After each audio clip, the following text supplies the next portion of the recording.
Bhagavad Gita as it is, translated by His Divine Grace A.C. Bhaktivedanta Swami Prabhupada, read by Daniel Alatia.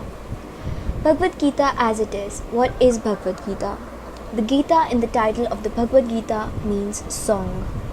Religious leaders and scholars interpret the word Bhagavad in a number of ways. Accordingly, the title has been interpreted as the word of God by the theistic schools. The Gita is a dialogue between Krishna and Arjuna right before the start of the Kurukshetra war in the Hindu epic Mahabharata. It delves into questions about the purpose of life, crisis of self-identity, human soul, human temperaments, and ways of spiritual quest. Bhagavad Gita comprises 18 chapters. Chapter 1. Observing the armies on the battlefield of Kurukshetra. Text 1. Dhritarashtra said, O Sanjaya, after my sons and the sons of Pandu assembled in the place of pilgrimage at Kurukshetra, desiring to fight, what did they do? Purport. Bhagavad Gita is the widely read theistic science summarized in the Gita Mahatmya. There it says that one should read Bhagavad Gita very scrutinizingly, with the help of a person who is a devotee of Sri Krishna, and try to understand it without personally motivated interpretations. The example of clear understanding is there in the Bhagavad Gita itself, in the way the teaching is understood by Arjuna, who heard the Gita directly from the Lord. If someone is fortunate enough to understand the Bhagavad Gita in that line of disciplined succession, without motivated interpretation, then he surpasses all studies of Vedic wisdom and all scriptures of the world.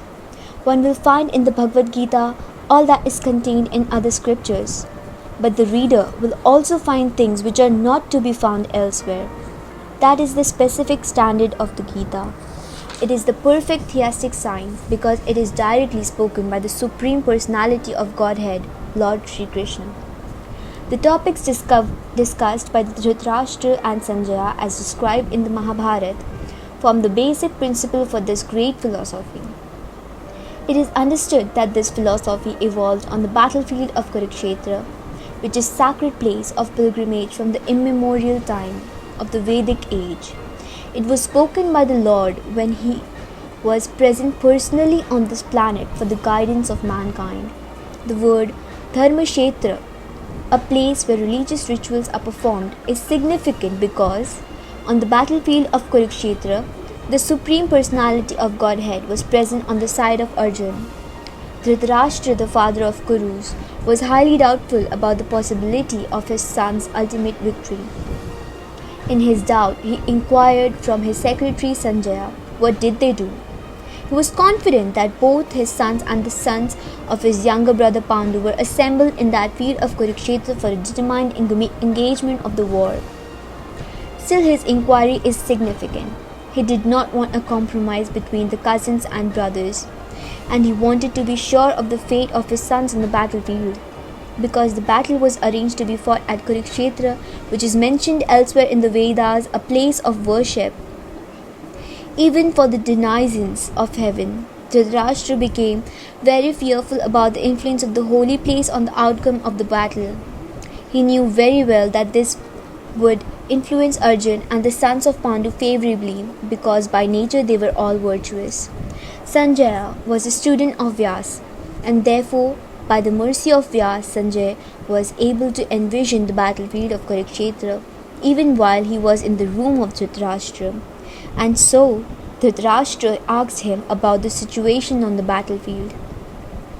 Both the Pandavas and the sons of Dhritarashtra belong to the same family, but Dhritarashtra's mind is disclosed herein. He deliberately claimed only his sons as Kurus, and he separated the sons of Pandu from the family heritage.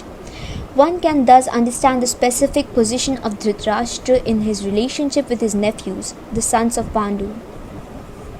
As in the paddy field, the unnecessary plants are taken out, so it is expected from the very beginning of these topics that in the religious field of Kurukshetra, where the father of religion, Sri Krishna, was present, the unwanted plants like Dhritarashtra's son, Duryodhan, and others would be wiped out, and the thoroughly religious persons, headed by Yudhishthir, would be established by the Lord.